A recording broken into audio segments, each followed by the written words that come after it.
ஆண்டவரால் ஆசீர்வதிக்கப்பட்ட அருமையான தேவ ஜனங்களே, இன்று நாம் வாசிக்கக்கூடிய தலைப்பு என்னவென்றால் துயரத்தின் மத்தியில் தேவனை நம்புதல்.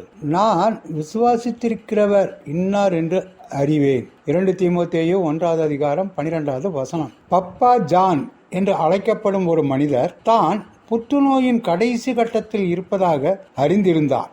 அவரும் அவருடைய மனைவி கேரலும் நோயோடு தாங்கள் செய்யும் பயணத்தை குறித்து மற்றவர்களோடு பகிர்ந்து கொள்ள தேவன் விரும்புகின்றார் என்பதை உணர்ந்து கொண்டனர். அவர்களுடைய பாதிப்பின் வழியாகவும் தேவன் செயல்பட முடியும் என்பதை அவர்கள் இருவரும் விசுவாசித்தனர். அவர்களின் மகிழ்ச்சி, துயரம் மற்றும் வேதனை அந்த நேரங்களை 2 ஆண்டுகளாக ஆன்லைனில் பதித்து வந்தனர். தன்னுடைய கணவர் இயேசுவின் விரிந்த கரத்தினுள் சென்று விட்டார் என்று கேரல் எழுதிய பொழுது நூற்றுக்கணக்கானோர் பதிலளித்தனர். கேரலின் வெளிப்படையான பகிர்வுக்காக அநேகர் நன்றி கூறியிருந்தனர். கிறிஸ்தவர்களின் மரணம் பற்றி கேட்பது ஒரு வகையில் நன்மையானது.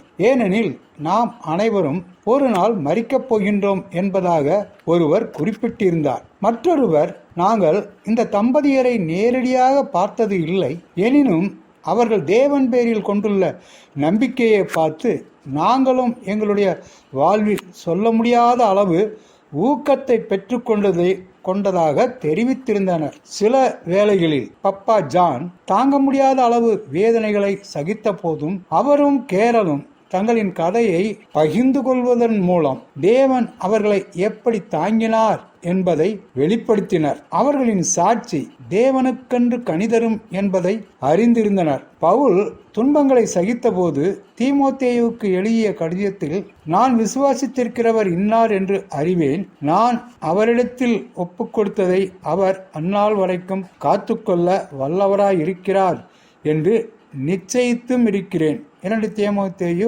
1:12 நாம் நேசிக்கும் நபரின் மரணம் மூலமாகவும் தேவன் நாம் அவர் மீது கொண்டுள்ள விசுவாசத்தை கிறிஸ்து இயேசுவுக்கும் நமக்கும் அருளப்பட்ட கிருபையின்படியும் பலப்படுத்த முடியும். நீயும் வேதனைகளையும் கஷ்டங்களையும் அனுபவித்துக் கொண்டிருக்கின்றாயா? ஆறுதலையும் சமாதானத்தையும் நம் தேவனால் தர முடியும் என்பதை அறிவாயாக கூறினவர் எமி பவுச்சர் பை.